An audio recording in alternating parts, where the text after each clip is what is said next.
update about things that's going on about our COVID.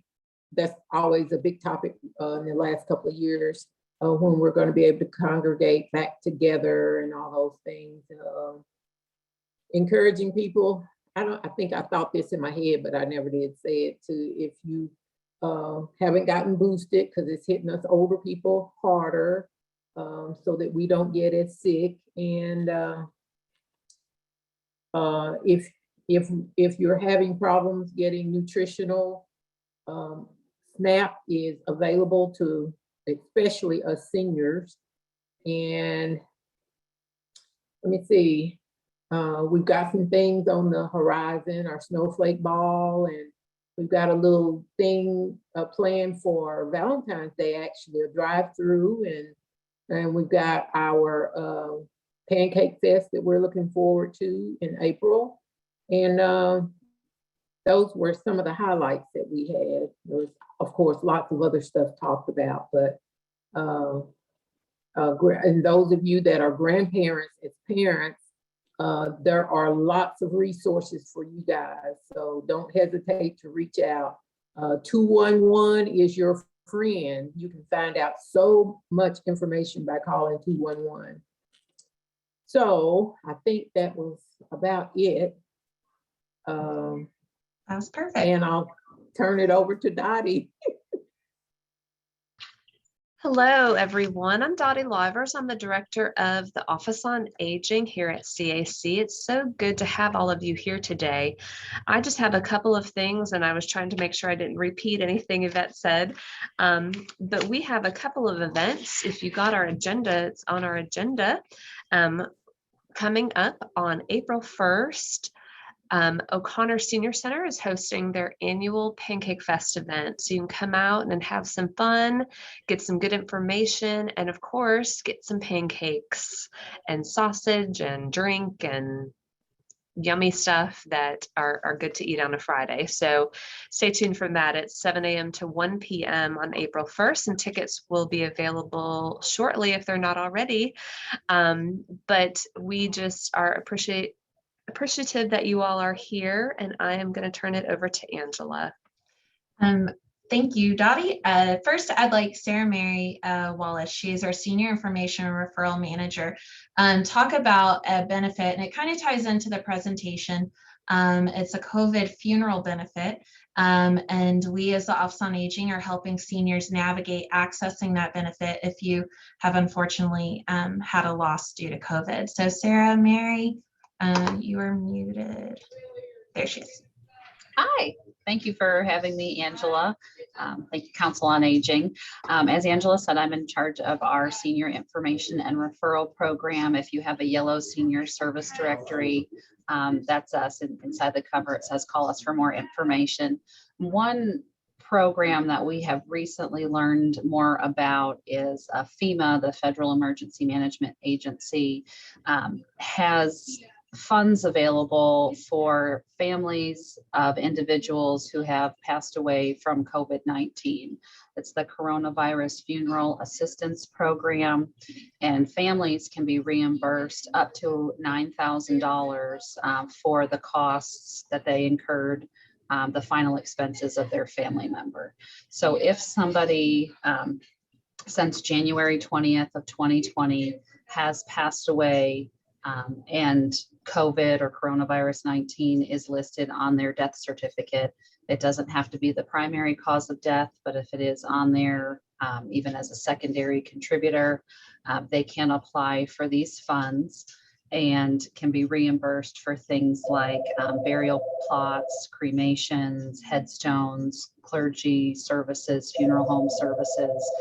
So there are a lot of course, I'm getting a phone call now while I'm talking to you, sorry about that. So there are, those things can be very costly for many of our folks, for anybody, regardless of your income. The cost of final expenses can be pretty significant. And so for those impacted by COVID, they can apply for this benefit. for some reimbursement. There is a phone number to call, and I'll type it in the chat in just a minute to get the application started. And then there's various ways to provide documentation of those expenses that you incurred to get that reimbursement. If any seniors are out there who would like assistance to help apply for this, they can call us here at Senior Information and Referral, and we can try to help them through the process. There's a volunteer who's going to be coming to CAC to also help people of all ages, not just seniors, if they would like sort of help starting that process and going through it. It's not we wish nobody had to apply for it, obviously, but we're happy to assist those folks who have been impacted in that way. So please let me know if you have any questions.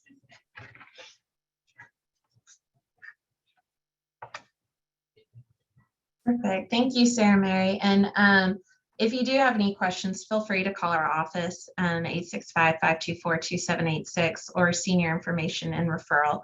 That's 865-546-6262. Okay, just a couple of housekeeping tips.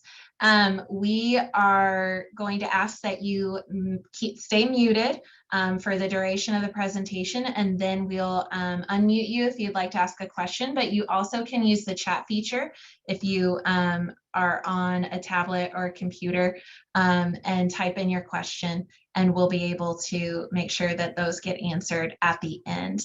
But I guess I'm going to go ahead and introduce our speaker. Our speaker today is Dr. Jennifer Perion.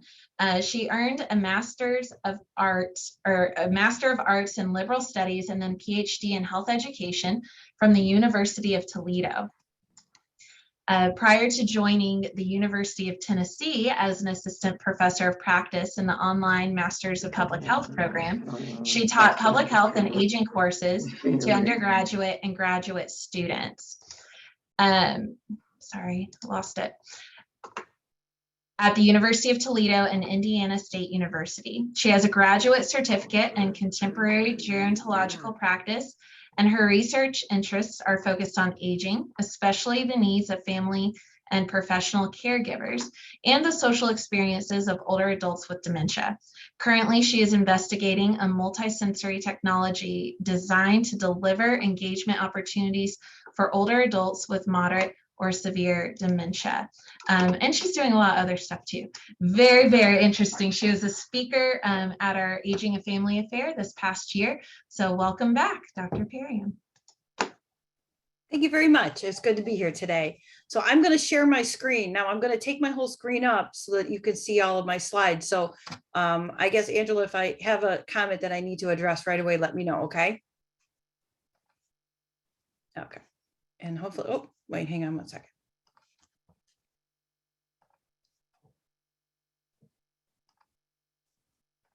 Okay, you can see my PowerPoint now? And just my PowerPoint, hopefully? Okay, that way you don't see all my emails that come in from students while I'm talking. So the title, Angela and I had quite a few discussions about what do we call this talk, and we decided that Death and Dying, It's Complicated was what we wanted to call this. In addition to my other qualifications, I think Angela thought I was going to be scared of this, but I told her at the University of Toledo for about 9 semesters in a row, I taught a course to undergraduates called Death and Dying. And so I was very used to having young people come into my class very scared.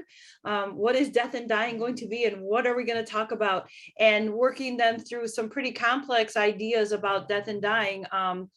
20-year-olds don't have a lot of experience with that topic. And so it was always very interesting. So what I'd like to do in the next 45 minutes or so is share a little bit about what we know about the experience of death and dying in an American culture, share with you a little bit about some strategies that you can use if someone around you is ill or dying, talk a little bit about grief, and then about advanced directives. So there we go. Well, there's just me. That's not interesting. So I want to start with, there are a lot of quotes about death and dying. I wanted to start with a happy one, or a more serene one, if you will. And so this is from the Dalai Lama. And he says, if you accept that death is part of life, then when it actually does come, you may face it more easily. So that's my more calming thought as we ease into this topic today. So first I want to talk about attitudes about death, because in any culture, including ours, our attitudes about death are very much framed around our culture, about our beliefs, perceptions, and practices. So we experience the death of a loved one very differently than, say, a culture like the Tenochtitlan's, which is an island nation, and what they do is they have their loved ones live with them, and they mummify them, and they live daily life with them. So obviously we have a very different experience, and that all frames how we experience our attitudes about death around us and our own deaths. When we study death, we know that there are basically, I didn't know these bills were in here, sorry. We basically say that there are three primary attitudes about death. And the first one is death denying. Perhaps you know someone like this, or it is you. Rarely talk about death and are just very against the topic. I've had students in my classes who say, I never go to funerals. I just don't want to go. And they treat death like the elephant in the room. The next attitude is death defying. And again, perhaps you know someone like this who prefers medical technology to overcome aging. Perhaps this is through the use of cosmetics or surgery to prevent the signs of aging, or to use medical technology to overcome death. In my death and dying class, I always shared some research by two scientists, one's from Russia and one's from China, and they claim to have switched the heads on mice, and the mice lived. And so they say that they can actually transplant a human head. And they found a man who was in a wheelchair who was interested, he was in Italy, and he was interested in going through this procedure. So that would be an example of somebody who's very death defying and willing to go to a major extreme to overcome his own death. And then finally, there's the attitude of death accepting. And someone with this attitude is very open about death and dying, accepts it as part of their normal human experience, and perhaps talks about it routinely, although hopefully not too routinely, because that's a little weird too. But what we know is that in the United States, primarily our attitude leans toward the more death-defying and death-denying attitudes, and less about the attitude of accepting death as a normal part of life. And there are several factors that influence that in our culture. The ones that researchers primarily focus on, first of all, is urbanization. So most people live in cities or in suburbs, and that's a place where we tend to have smaller families. They're less extended. There's less exposure to death. We don't generally see family members, and we'll talk about this later, dying at home.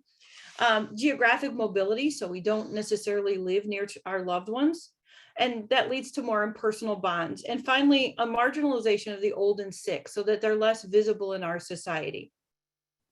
Medical technology certainly has a factor in this. We call this the medicalization of death. And through this medicalization of death, it changes our expectations and attitudes so that we're much more open to an aggressive interventions. And we see death going from something that's more sudden to a very slow process in many people. My mother-in-law both had dementia and cancer, and it was a very slow death over several years. And so we see that more, and we see that we prolong dying or create a series of mini slow motion deaths over a period of time. And that distances us, the medicalization distances us again from the dying. Critics say that this medical technology and the medicalization of death creates a loss for the capacity to accept death and suffering as a meaningful aspect of life, instead creating a state of this war against death at all costs in the life cycle. Again, there's a literature that suggests that it cripples family and personal care and devalues traditional rituals surrounding death and dying. And even I've gone so far as to say that it's a form of social control in which rejection of patienthood by dying or bereaved people is labeled as a form of deviance. And so the idea, there's a gentleman in our church who has leukemia and has decided to end care. And there's almost this cry of, you can't do that. But he's made that decision, and there's sort of a judgment sometimes about people who make that choice. Increases in life expectancy have influenced our attitude about death. In 1900, the average life expectancy was 47. And I always say, as a statistics teacher, don't think to young students that means people died at 47. Of course, people live to be older, but many people died much younger. But today, the average lifespan is 78.8 years, and that continues to grow. It's going to dip with COVID, unfortunately, but it continues to grow.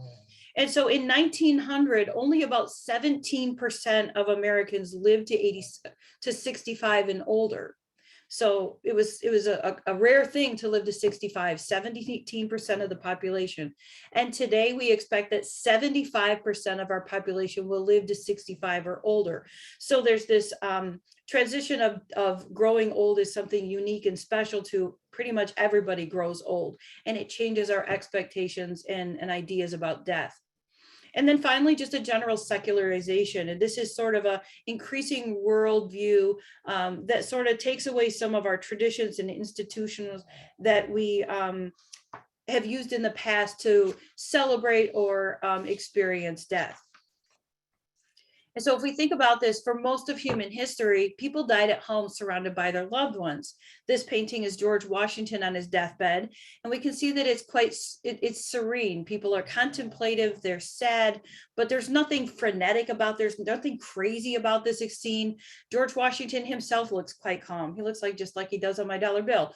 But he doesn't look particularly upset, and neither do the people around him. And so this was an experience that was quite common. And if we ask Americans how they would prefer to die, 80% say they would like to die at home. However, in reality, 60% of Americans die in acute care hospitals. And if you can picture that, that's not this calming scenario that we see with George Washington. So 60% of Americans die in acute care hospitals, 20% in nursing homes, and only 20% of Americans die at home. And so 20% experience this sort of experience, which is actually my experience with losing family members, is this scenario here. My grandparents have all died this way, and my in-laws actually passed away at home in hospice, and it was much calmer and more quiet. So researchers have asked people, what is it that you think a good death looks like? And the answers that they most frequently get is that it's pain-free. There's an open acknowledgement of the imminence of death. In other words, there's not a denial in the final days that this really is the end. Death at home, surrounded by family and friends, again, is the preference, although it's not the reality always. An aware death in which personal conflicts and unfinished business are resolved. Seeing death as personal growth, both for the person who is dying and for the family members. And finally, according to personal preferences, in a manner that shows the person's individuality, which you don't always see in a medical setting. So one way we can achieve a good death is through the use of palliative care. And many of you may know palliative care. Palliative care is total care. And so it addresses physical, psychological, spiritual, and existential care. The aim is improving the quality of life. Now, what a lot of people think is that palliative care is only end-of-life care, that it's only for someone who is in their final days or months, and that's actually not true. Palliative care can be for people who are still receiving treatment and hoping for a cure. And in fact, some people do go into palliative care and then go into remission or achieve a cure and come out of palliative care. So I caution you not to be afraid of that term. It doesn't mean necessarily end of life, although it can. And so one type of special palliative care is hospice care. And this is growing in popularity, although, as I said, only about 20% of Americans die at home, but this is growing in popularity. And it's a specialized palliative care specifically for people with terminal illnesses, usually after they end the curative stage. They are no longer receiving treatment or attempting to extend life, but rather entering into that phase of their lives where they're preparing for the end. And hospice is very much an interdisciplinary approach. So you'll see the circle there. It's many different people. It's spiritual counselors, it's family members, it's friends, it's aides, it's volunteers, it's physicians, pharmacists, chaplains, physical and occupational therapists. It can be whatever the person needs. And so all those people work together to help provide an experience that is positive and hopefully calm, like George Washington, and an experience that is more to the wishes of the individual. Now, there are some essential components of hospice programs. Generally, unless it's inpatient, the patient and family are the units of care. And so the care is provided in the home or in an inpatient setting. Symptoms management is the focus of the treatment, and it's directed toward the whole person. Again, it's an interdisciplinary, all-encompassing experience. And the services are often available 24 hours a day, 7 days a week. Now, there are some expectations with hospice care. That's it. Okay. First of all, because most of the care is provided in the home, unless it's an inpatient hospice setting, primary caregiver is usually a family member, and someone needs to be available, especially toward the end, 24/7. Family care, whoever the family caregivers are, must be able to provide health-related tasks, such as monitoring vital signs, assessing pain, and administering medication. In my husband's family, we had one person that was in charge of the pain assessment and medication, just to stay consistent, and that's fairly common with families. Medicare, Medicaid benefits are somewhat limited, specifically the 6-month rule, which says that patients can only enter hospice if they're in their final 6 months. And this can be complicated because illnesses don't follow an exact trajectory. And so we can have somebody who looks like they're perhaps in their last final months, and then they rally and get better. You can also have someone who looks like they're going to be fine and then quickly deteriorate. So this can be difficult, and sometimes it can limit hospice availability, unfortunately. Usually most people enter hospice in the last 3 to 4 weeks of life. However, the hospice is most effective when it can be provided for as long as possible to get everybody ready and to make sure that it's as comfortable and as pain-free and as positive as an experience as possible. Oftentimes what happens is families are resistant to hospice. I know that, again, I'll go back to my own personal experience. When my father-in-law was ill, he died first. There were family members who were very resistant to hospice. Dad's not ready to go. We're not ready to talk about this. No, we're not doing it. And they waited to begin hospice until just the last 2 or 3 weeks. But the experience was so positive that when my mother-in-law was dying, we engaged hospice much earlier, and it was a much more calm experience, and she experienced a much more positive death at home. Although they both died at home, one had a longer experience that was just more satisfying for everyone. Now, hospice is primarily to care for the person that is dying, but that's not all. Oh, I'm sorry, I skipped a slide. So hospice, when a patient dies at home, a lot of people are scared about this. My grandparents both died at home. And you think it's going to be really crazy. It actually isn't. Aftercare death is very smoothly operated. The hospice nurses know exactly what they're doing. They are there frequently enough that they can usually tell you what to expect. I can remember with my grandmother, the nurse came in and she looked at her leg and said, 24 hours. And so we knew what to expect. And so the nurses are there, they know, and so they know to be on call. And when the time comes, you can call them 24/7 and someone comes out and takes care of you. And in most counties across the country, there's not a requirement to contact the coroner.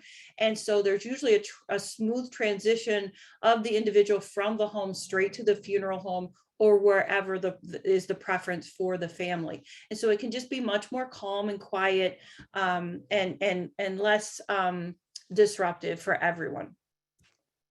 As I started to say, hospice is not just for the person that's terminally ill. It also provides, in most cases, ongoing family support.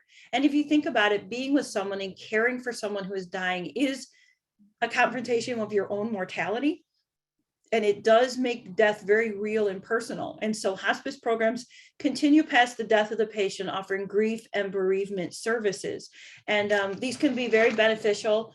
It's really kind of crazy. And so it's great to have somebody that's kind of an outsider who cares and knows how to care, but isn't the immediate family. And oftentimes I was, when I was very young, I had a boyfriend whose father died, and the hospice nurses came to the funeral, and it was very meaningful. So so these can become very meaningful and close relationships with the individuals that care for your loved one. So we go through hospice, we go through the final moments, and then of course we come to grief and bereavement. My picture blew up with the big screen, sorry about that. But we get to grief and bereavement, and of course that's a difficult time as well. What I always warn my students about grief and bereavement is not judging others for their grief styles. It can be very easy to expect in the moment that everyone's going to grieve the same way that you will. And if they don't show the emotion that you're expecting, that means that they're not experiencing grief. And so it's very important to meet people where they are and how they need you to meet them. And so we know that there are many ways to grieve, but there are generally two styles of grieving. And unfortunately, we still somewhat associate these with genders. So the first one is intuitive grieving, and this is more of the emotional type grieving. It's often associated with a feminine reaction to loss, which we have to be careful about, because we can't say that only women can cry at a funeral. That's not right. I know when my husband's father died, he cried at the funeral, and a family member, a younger one, came up and said, "You're crying," almost mocking. And he said, "Of course I'm crying. My father died today." So, or this week. So, not judging people if they have one grieving style or another. But intuitive grief is that grief where openly sharing the experiences, especially with other people who mirror their emotions, crying and being emotional. And that's okay too. That's a fine way to grieve. The other way to grieve is more instrumental. Again, with the gender ideas, we often associate this as a masculine way to experience loss. And it's a focus on more thinking and mastering feelings, thinking things through rather than showing emotion, having a general reluctance to talk about emotions, and problem solvers. So if you think about going to a funeral, your more intuitive griever is going to greet people and cry with them, and your instrumental griever is going to make sure everyone has something to eat and drink, and that there's cheers for everyone. And if you really think about it, we need both. We sort of need that. We can't have everybody in one state of grief. Oftentimes instrumental grievers can be judged harshly. Well, they're not crying, so they're not sad. I can say that I myself am more of an instrumental griever. And so when things like this happen, I tend to go into very practical mode. What can I do? What do I need to do? How do I need to do it? What are the steps? And I'll go and cry by myself. And so again, sometimes it can be, and I'll share with you coming up here an experience that I had and experienced quite a lot of, well, she must not have been sad because she didn't cry at the funeral. So again, just understanding that there are many styles of grieving. Most of us are sort of in a continuum of this. We're going to experience a little bit of both, and that's okay too. We never know what somebody's going through, and we don't even know if we see somebody in the course of our day, if they're going through grief. It may not be as obvious. And so just remembering and being kind to others. Now, I'm going to show you something that many of you may have seen before, and that's the Kubler-Ross 5 stages of grief. So this was a theory put together by a scientist, Kubler-Ross, and she basically said that there are 5 stages of grief. And she suggested in her original model that it was a linear, it goes in a process. So you go through denial, and then anger, and then bargaining, depression, and acceptance. What we've come to understand now is it's all jumbled up. It's not really like that. When someone is going through grief, whether it's their own grief about their own mortality or about the loss of someone else or something else, this can often come back and forth, and someone may make it to acceptance one day and then go back to anger or denial the next. Again, it's just a good framework to understand that people work through grief and that there are many emotions. It's okay if somebody doesn't go through all of these stages, but it is kind of a helpful reminder that one person may be at the level of acceptance and someone else may be at the level of anger. And so just sort of that, again, meeting people where they are and at what their needs might be. There are many types of grief, and so I want to talk about a couple of those now. The first one is anticipatory grief, and this grief is a reaction about an impending loss. And sometimes we see this with dementia, I can very much remember when my husband came home and said, I have to accept that the mother that I knew growing up is no longer there. And we talked about how do you make a new relationship with the mother that you have now, and embracing that and not only holding on to the grief, but moving forward. Oftentimes we see anticipatory grief with a long illness, and we can see it through many stages. So the person who's ill may find that freedoms are no longer there. Again, I'll go back to dementia. You can't drive anymore. That is a level of grief that's in that you're anticipating that you're going to lose your freedoms, roles, careers. I know a gentleman who was on a board of directors and at a young age was diagnosed with dementia and had to sort of let go of some of his roles. And so there can be many little deaths is what we call them. And that's true for the person that's ill. It's also true for their loved ones who also see their roles changing. So if you think of, say, a family where traditionally the wife is the cook of the family and relinquishes that to the husband, and he finds that he has to take over that role. I'll tell you now, and I'll talk about it just a little bit more, not a lot, but a little bit more, that my first husband passed away in 2006 to suicide. And I went through some of this even before he died. He was in life support for 19 days. And I experienced this because suddenly I was in charge of things I'd never been in charge of before. I live in Michigan and it snowed. I didn't ever use the snowblower. That wasn't my job. I mean, I remember I shoveled the snow because I didn't know how to use the snowblower and I didn't do a very good job. And a gentleman walked by and he's like, man, did the kids shovel this? And it's like, no, I did, I mean, I'm really sorry. This isn't usually my role that I go out here and do this. So just sort of this anticipatory grief of knowing that things are coming and they're changing can be very overwhelming. Complicated grief is another important type of grief to recognize. And this is being in a chronic heightened state of mourning. And perhaps you've known someone like this that just can't move on. And sometimes this type of grief actually requires professional intervention because there is a need to move on to some extent. So some situations that heighten the risk of complicated grief: a sudden and unanticipated death, whether it's traumatic or violent, it feels random.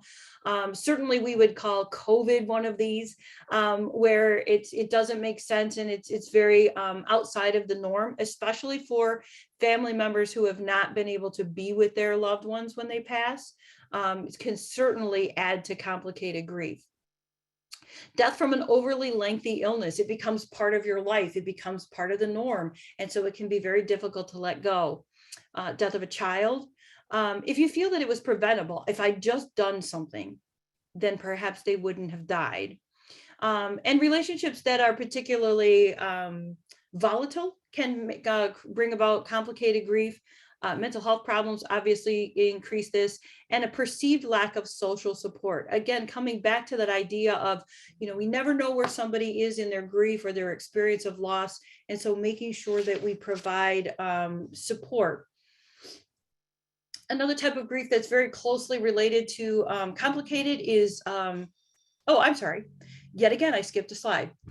Signs that grief has become complicated. If they get worse over time, if there's no apparent progress over a certain amount of time, a lot of focus, like that's the only thing that they want to talk about. Trouble carrying out normal routines, withdrawal, depression, and suicidal tendencies. Many of these are not signs of complicated grief if they happen shortly after a loss.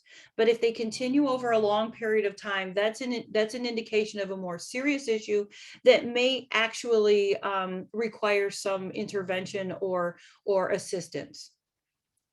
Now, another type of grief that's closely related to complicated grief is disenfranchised grief. And this is a loss that's not openly acknowledged. Suicide, I put at the top of the list, and I will tell you that there's this term, it's called the gentleman's agreement. And the gentleman's agreement says that if somebody has lost a family member or loved one to suicide, you don't talk about it, and that's the kindest thing you can do. If I don't talk to them about it, I won't upset them, and that's the nicest thing I can do. And it couldn't be less true. Not acknowledging that somebody has gone through something makes someone feel like it's not real, or it's not important, that you don't care, or that it's something that's so taboo that you are yourself are somehow tainted. Sometimes grief is about something other than death, like a breakup or a divorce. My daughter has a boyfriend of 3 years. She's about to turn 21, and I'm pretty sure she's going to dump him. I'm happy about it. I'm good with it. But I do have to remember that she may not be, and maybe going through some grief. So, not being careful not to disenfranchise her feelings. Miscarriage is another one that's frequently kind of brushed under. You'll have more children, those sort of comments. I had a comment, I was widowed at 39, and the comment that I received that was very hurtful was, "You're young, you'll remarry." I did, but it really wasn't what I needed to hear in that moment. Loss is experienced by the young or old. They're too young to understand. My son's adopted, and he lost his mother at 2.5. He understood she wasn't coming back. Oftentimes this is with older adults as well. Well, they're old, they're used to losing people. Not true at all. And so oftentimes those types of grief are sort of minimalized and marginalized. And finally, I skipped a big one. I want to say my best friend's Ringo Starr is sitting next to me over here on my desk, and my bulldog Bunky is down here on the floor. They're my best friends. I work from home. I spend all day with them. If something happened to them, I would definitely experience grief, and it would be very hurtful if somebody said to me, "Hey, that's not really real. You're not really experiencing grief." No, I am. It may not be the same as a person, but pet loss is a loss, and for some people they're very meaningful family members. And so just sort of understanding again that disenfranchised grief can be very real as well, and we can help minimize that just with our own responses to a loss. So that's grief. Now what I want to talk about is making plans, and this is my favorite quote. Are you ready? "Talking about sex won't make you pregnant, and talking about death won't make you dead." It's okay to talk about, I see some of you laughing. It's okay to talk about it, and it's not going to bring about anybody's death. But I know that a lot of times when we talk about advanced directives, there's this fear of, oh my gosh, we can't talk about it, because if we do, then that's almost tempting fate. But it's okay to talk about it. And I want to share with you, when we talk about advanced directives, so this was my husband, Rick, and he died at 41. He committed suicide. That's my daughter, Emily.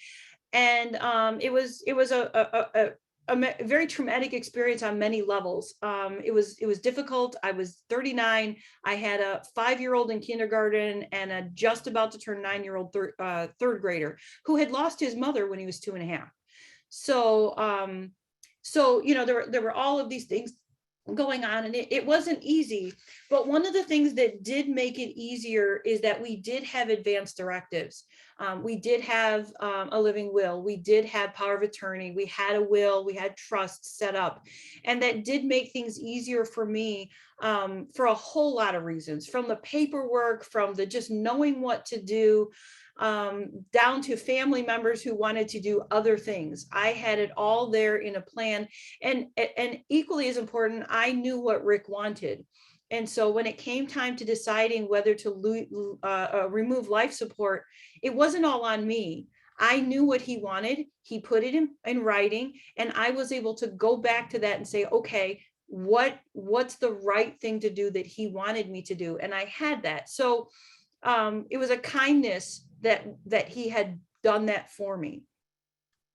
So what I'd first like to talk about is a normal scenario where you go to the doctor, and let's say you have, say, surgery, or you have a medical procedure.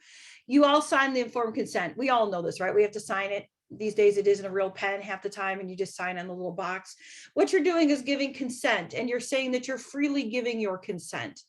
You're saying that you're competent to give consent, and that you received adequate information to make an informed decision.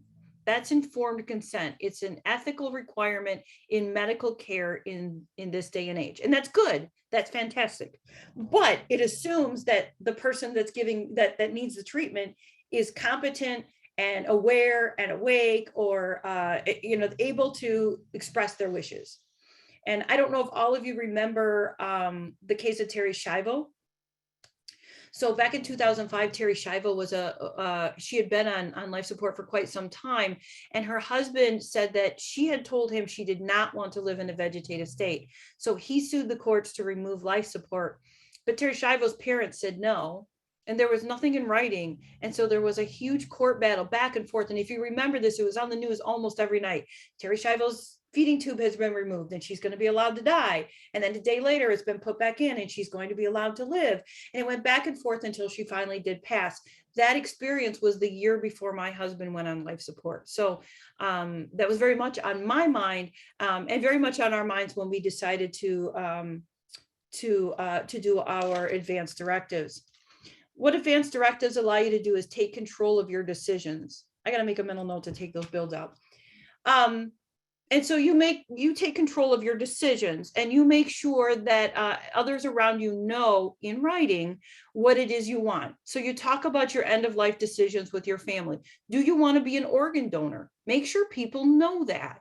Because in the heat of the moment, when something happens, hopefully it doesn't, but if it happens and the doctor comes out of the emergency room and says, no, they're not going to live, would you like to donate organs? That's not the time for your family to have an existential discussion about what you might have wanted.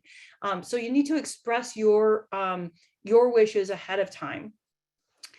Complete a living will, a durable power of attorney, and if necessary, a do not resuscitate order, so that these are all in order and clearly they are there for your loved ones. Again, it's a kindness. I lived by those documents. They were my decision-making partner and they helped a lot. Now, there's a book called The 5 Wishes, and The 5 Wishes talks about the things that you should think about when you're putting together your advanced directives. And the first one is, who is the person I want to make decisions for me when I can't? So you have to decide. I'm going to talk about this later, but listen, when you make this decision, make sure it's a person that will actually do what you want. So my first husband trusted me and knew that I would do what he wanted, even if it wasn't easy. Strangely enough, my mother has made my sister her person because she says, I don't think, Jennifer, that you could do it. And it's like, I've done it. I know I can do it, but she's decided my sister. That's what she's comfortable with, and that's fine. Just think about this, because don't put it on somebody that you don't think can handle it. It's a heavy, heavy burden. Think about the kinds of medical treatment that you do or don't want, how comfortable you want to be, how you want people to treat you, and what you want your loved ones to know. So these are the things to think about.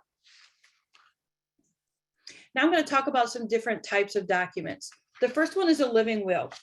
Now, a living will allows for the refusal of treatment in the event that the administration of that procedure would only prolong the dying process. And it also states what life-prolonging treatment you do want. And I'm going to break away from my PowerPoint for just a moment, because what I'd like to show you is that in the state of Tennessee, there is a document, and I can send this over so you can share it. But this is a document that can help you put together your living will. And so if we go to the living will, here's your this is your living will, the advanced care plan. And it says that you give advanced instructions, and you have to have your name, and you have to have somebody that follows through these decisions. So you have your agent and your alternate agent. So you name somebody and you name an alternate. And then you make decisions about quality of life. If you're in a permanent unconscious condition. I think we're still on your PowerPoint. Sorry. You're still on my PowerPoint? Oh, I'm sorry. I appreciate you telling me that. Yeah. All right. Let me go back. Now, can you see it? Yes. Okay. Let me go back to the top here. So this is the document. This is what it looks like, and I can make this available to you. And I'll go back to the top here. So this is the advanced care. And you say who you are, and you name your agents, and then you decide your quality of life. Now, you can do a more complex one. I did mine through my attorney and had my attorney draw up even more complex. But if you're in a permanent unconscious condition, and the definition is, I become totally unaware of people or surroundings with little chance of ever waking up from the coma. And so in this case, what is it you want the doctors to do? I want my doctor to help me maintain an acceptable quality of life. And it is unacceptable to me under these conditions. in permanent confusion, which is an interesting term. I become unable to remember, understand, or make decisions. I do not recognize loved ones or cannot have a clear conversation with them. I'm dependent on all activities of daily living. In other words, I'm no longer able to talk clearly or move by myself. I depend on others for feeding, bathing, dressing, and walking. Rehabilitation and any other restorative treatment will not help. And finally, end stage illnesses. And this is, again, that sort of, we're not going to do any sort of life-saving treatments for you. You can also decide on the treatment. Do you want CPR? Do you want life support? Do you want treatment of new conditions? So let's say that I'll use my husband is, he had traumatic injuries that severely permanently damaged his lungs beyond repair. But while he was 19 days on life support, he also developed kidney problems, liver problems, spleen problems, problems with blood clots in his legs and so forth. And so he had said, no, I don't want treatment for new conditions that may arise while I'm on life support. Do you want tube feeding or IV fluids? So these are the decisions that you would make in your advanced directive. And again, this is a state of Tennessee document. You can also at that point talk about burial arrangements, hospice care, and any organ tissue donation that you want to donate. Some people choose to donate their body to a medical facility, to it like a teaching school. And you could say that here, you could limit your organs. And so you could decide. And then finally, you have it witnessed. And you have one person who's a competent adult, and then the other person has to be not only a competent adult, but cannot be a family member, cannot be somebody that might inherit from you. It has to be an outside person. You don't have to have the witnesses. You can also have it notarized. That's another option. And the suggestion is to keep a copy with your physician, keep a copy in your personal files, tell your close relatives and friends, and provide a copy to the person that you've named, the people that you've named as your healthcare agent. So that is the state of Tennessee advanced directive. And then there's an appointment of a healthcare agent. Sometimes we call this a durable power of attorney for healthcare. In 2005, Tennessee changed the name of this form. So either name is acceptable. And in this one, you actually name who it is you want to be your primary and your alternate person to make decisions. And again, you can have this witnessed or you can have it notarized. So those are the state of Tennessee forms. And again, I can make those available. I can send those over and you can share them. So the things to consider, again, living wills are only effective if people have them. You have to decide what treatment you might want if incompetent and requires thinking ahead. You saw on the form, you have to think about it. Would I want this? Would I not want that? And you have to accurately and lucidly state your preferences. And then the living will has to be available to when it's needed. And family has to be willing to follow the directives of the living will. Again, pick somebody that you trust will follow what you want and not follow their emotions. It's not an easy thing to do. If anybody here has ever done it, I feel you. It's a heavy, heavy decision. My first husband died in 2006. So it's 15 years ago, last Christmas, and it gets better, but I've never forgotten what that feeling was like of making that decision and signing that paper as his power of attorney and saying, yes, we're going to end medical treatment and life support. It was a life-changing experience. Okay, so the healthcare proxy, this is the person that can, I gotta get rid of those bills. This is the person who can make decisions for you. This is not the same thing as a durable power of attorney for other decisions like financial decisions. This is your durable power of attorney for healthcare. Again, in the state of Tennessee, the term for this is, the current term is appointment of healthcare agent. This is the person who's going to make decisions for you. And it actually doesn't have to be end of life. It could be something like you are unconscious and you need surgery. You're going to live through the surgery, but somebody's got to sign the form saying it's okay for you to have surgery. This person can sign that form for you, which with children or with very older adults who have advanced dementia, there's usually a person that's already the parent or somebody of usually a child, an adult child who makes those decisions. But in the middle part of life, there's really nobody that can make that decision. And so you want to name somebody. The next document to consider is a last will and testament. If the first parts of these documents were what happens to you if you can't take care of yourself, this one is what happens to my stuff.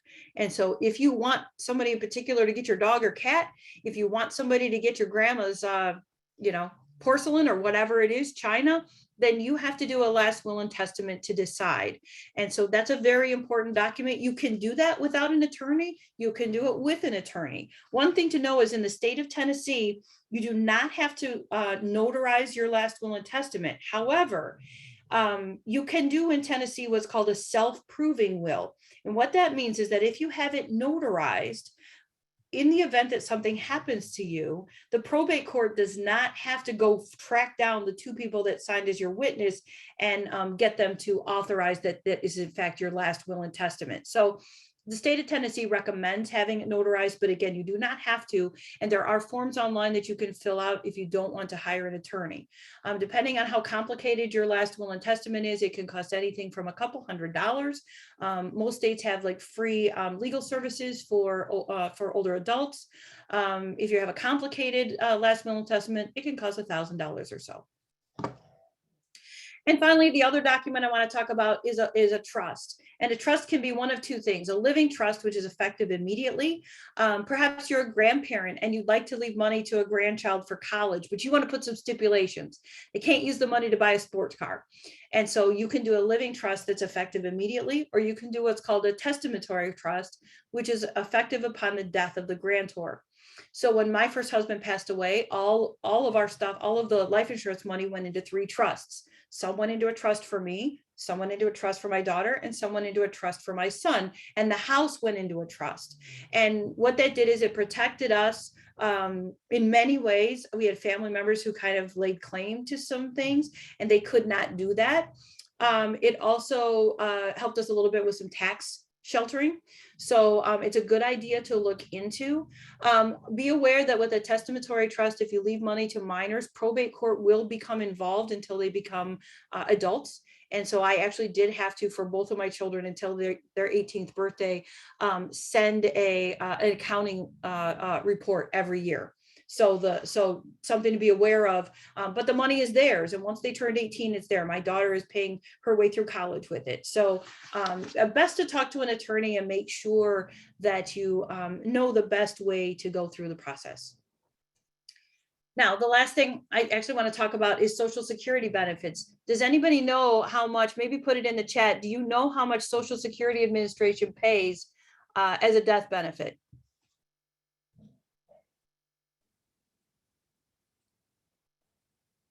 I can see Bryant is the name there. I can see you're saying it. Does anybody want to say in the chat, take a guess? Very close, Cynthia, very close. So the death benefit from the Social Security Administration is $255, but the average funeral is about $9,000. And so, and the asterisk is if the person qualifies. And so, yeah, it's a very low death benefit. And so the last thing I want to say is, even if you think that you don't need life insurance because maybe your dependents are all older, please make sure that you have some sort of benefit to cover final costs, because $255 does not do it. It doesn't, you can't even donate your body to science for $255. I know. So I want to leave you with just, we're going to open it up for question and answer. I've used up most of my time here, but two quotes I want to share with you. The first one is a little more morbid, but this is Leo Tolstoy, and I actually personally find comfort from this. You will die and it will all be over. You will die and find out everything or cease asking. And so I think that addresses for me my death anxieties. It's going to be okay either way. And a little more upbeat is our friend Snoopy, who is a little more happy about these things. And so, of course, ever the pessimist Charlie Brown says, someday we will all die, Snoopy. And Snoopy points out, true, but on all the other days we will not. And so that's my talk, and I open it up to questions, comments, discussion, anything that you would like to share. If you were on the phone, you can unmute yourself with *6, I believe, but feel free. I think you're able to unmute yourself if you have a question. And Angela, I will email you that Tennessee document if you like. Okay, that'd be great. Oh, how do I? Oh, I'm trying to get. Can you hear me? Yes. Yes, we can hear you. Oh my God. Okay, I'm sorry. I don't know how to do. My name is Teresa Bradley, and I do have a question. My daughter died September of 2019. I talked to her on Friday, and Saturday my baby was gone. And I'm from Ohio. That was the most devastating, unexpected thing that ever happened. And I am struggling. I'm a minister, and I thought I could pray my way, and but I am having a hard time. I can't sleep. My memory seems to be gone. It's terrible, and I am just I am at awe at what's going on. And is there anything you can say to refer me to somewhere to go for help or counseling? Miss Florence gave me a list, and I haven't got with it yet. Everything is just I'm procrastinating, and I'm not generally that way. But since my baby left me, I've just been in a terrible fog. I'm very sorry for your loss, and I encourage you, if you have a list of professional caregivers, I encourage you to seek care. It's normal to go through grief, but when you yourself recognize that you're struggling, that's the time to reach out for assistance. I am not myself a grief counselor, but I'm sure that, I don't know, does your yellow book have counselors, Angela? Miss Florence gave me a list. I just haven't got to the list. She emailed me a list, but as I said, everything is in a procrastinated state, and I'm not that type of person. But I just want to get back to normalcy, whatever that is for my life. Yeah, I understand. I would say that what I would suggest you do is put yourself a date on the calendar, make it tomorrow, make it whatever day it is, put a date and say, this is what I have to do today. And if you do nothing else that day, that's what you do, is call and make an appointment. And it's a lot easier these days. It's a lot easier these days because you can do telehealth. And so you don't even necessarily have to leave home.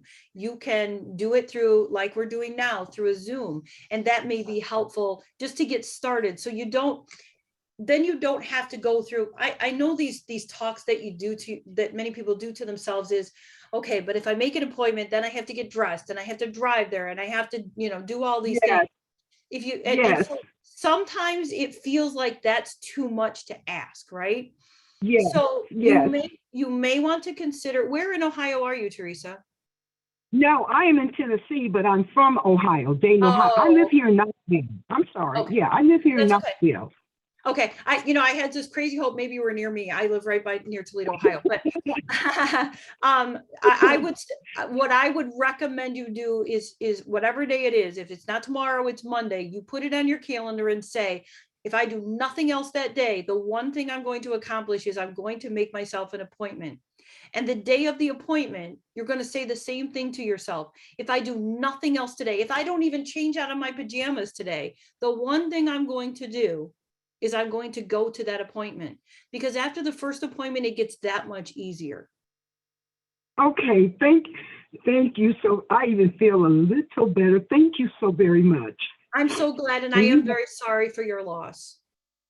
Okay, you have a wonderful day. Thank you. You too. Okay. There's also a grief support group at O'Connor Senior Center. Pat Green, she leads it, and you can always call the O'Connor Senior Center and get times for that if you are feeling up to getting out of the house that day and maybe start having someone to talk to that understands how you're feeling maybe. And Teresa, I will say, I will second that and say that after my first husband died, myself and my two young children, we went to grief counseling. My children actually went before my husband passed. Yes, this is recorded. So before my husband passed, because he had we'll call it accident. And then for 19 days, he was in ICU before we removed life support. And so I put my children into grief support before he passed. And then we all went until we all decided we were done. And so my children finished, one finished and the other one kept going and then decided to finish, but I let them decide. And then I went until I felt I was finished. But I can tell you, going and talking to people that understand, it's cathartic. It really is. Many times, if you're at home and you're struggling, you think I'm the only one and there's something wrong with me. And I assure you there isn't. There's nothing wrong with you. And I heard you say you're a minister, and that doesn't exempt you from experiencing extreme grief. Nothing exempts you from that. Yes, I thought that I could, I minister to people and I'm thinking I pray my way through and read scripture and talk to myself, but it's not working. And so I'm just glad to be in this Zoom, and I am going to do that. I haven't heard that, but that's I am going to write on my calendar a date. I really am going to put a date, and I'm going to do it. Yes, I have to, because I don't want to keep going like this. Next month will be 3 years it'll be 3 years. Next year, September will be 3 years. And it's just, next month is her birthday. She would have been 49. And it's just hard. That was my ride and die, baby, So it's just hard. Well, but I appreciate your input. The one thing I can tell you is when you get the help and you start feeling better, one of the things that I'll hold out as a carrot for you to do this is, when you start to feel better, you start to develop a new relationship with the person that you've lost. It's not the same. It isn't the same, but it's something different, and it can be equally as meaningful and special to you. So I have remarried, but I still have at first I was not fond of my first husband when he died, and I was very angry, and I had to get through the anger and the loss and the shock. It was a different experience, and there were a lot of very complex emotions. But over time, as I felt better, I now have a happy relationship with my first marriage. It's over. It's never coming back, and that's okay. But I can stop and think about fond things instead of remembering the tragedy and the emotions of that. I can think back to, oh my gosh, he used to love this movie, or he loved this restaurant, or one time we did this thing and it was funny. And now I can share that with my children who didn't know him as well because they were young, and I can say to them, your dad always loved chocolate cake, and we would make chocolate cake on his birthday every year. And it's okay to share those emotions. When you get to that point, Teresa, you will develop a new relationship, and it can have every bit as much meaning to you, because now you will be able to share with your daughter. You will be able to share those memories without it being quite so painful. That's my carrot to you for going and seeking care. Okay, thank you so very much, and God bless you. Thank you.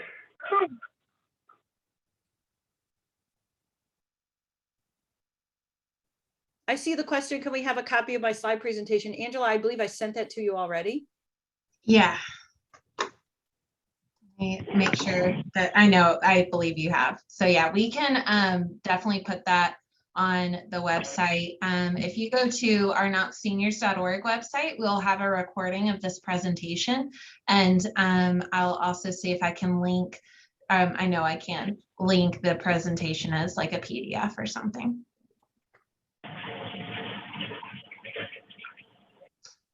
Or if you'd like, you can just call the office and I can email it to you directly. Okay, thank you. Mm-hmm. Are there any more questions?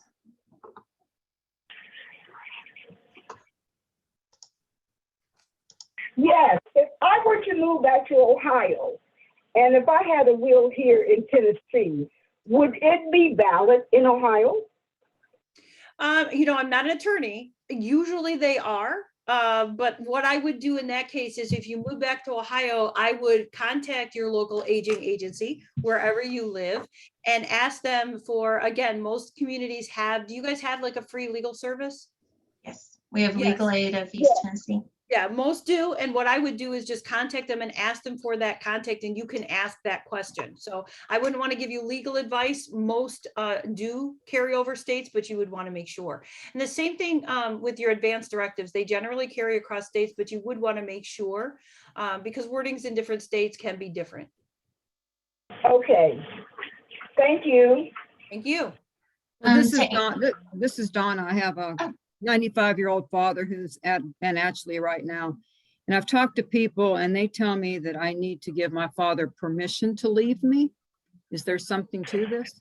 There is something to that, yes. Many times people will hold on because they think that there's something unfinished or that they can't go. And many times we find that just saying that it's okay can free some of that up. Oftentimes what you'll find is that people feel like, and I've experienced this in loss in my own lifetime, that they don't want to die when the family's in the room. And so oftentimes you'll find that if the family leaves the room for a short period of time, that's when they choose to let go. So yes, there is something to it. There is research that shows that. And if that gives you peace to tell him that, even if it doesn't change things, it may make you feel better.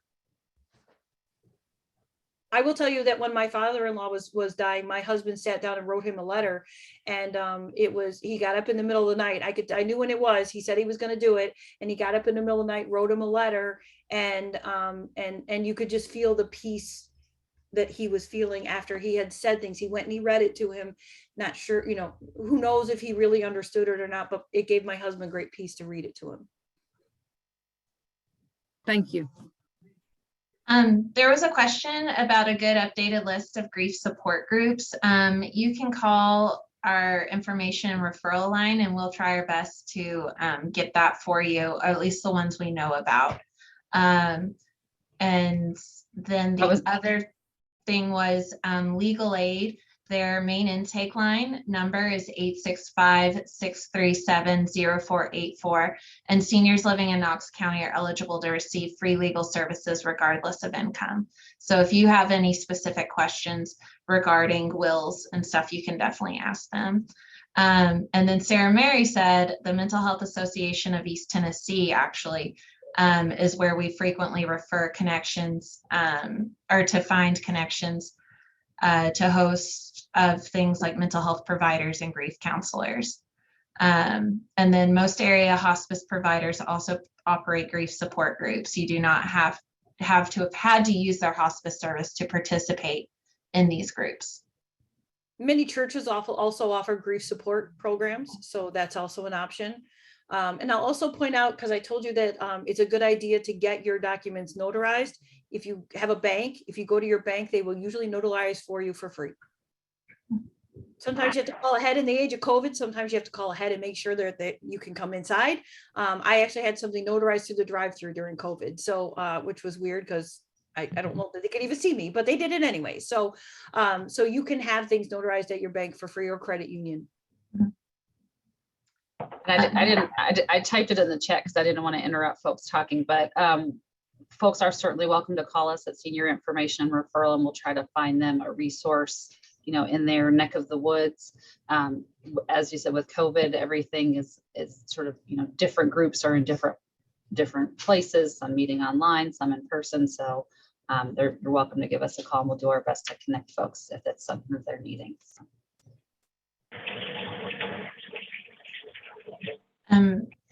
There's also a free legal clinic on February 12th at Cokesbury Church, and you do not need an appointment to access that. And if you need more information on that, please call the office and we can direct you. Okay, thank you. Thanks. If there are no more questions, and if there are, feel free to stop me. We can wrap it up. Thank you so much. Teresa, make that appointment, please. I promise I will. I promise. I'm encouraged right now. I'm sorry. You know what I'm doing? I'm so sorry. I am so weird. I'm doing my hair. I got a haircut and It's been crazy. I do things like this. I normally wouldn't do that, but I'm very much so encouraged. And I thank you. I love CHA. You guys are wonderful. There's nothing I wouldn't do for you guys.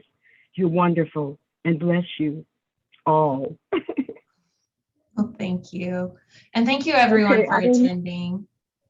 Thank you for attending. yeah. It was nice to talk to you. Yeah, and thank you, Dr. Perion, for being here.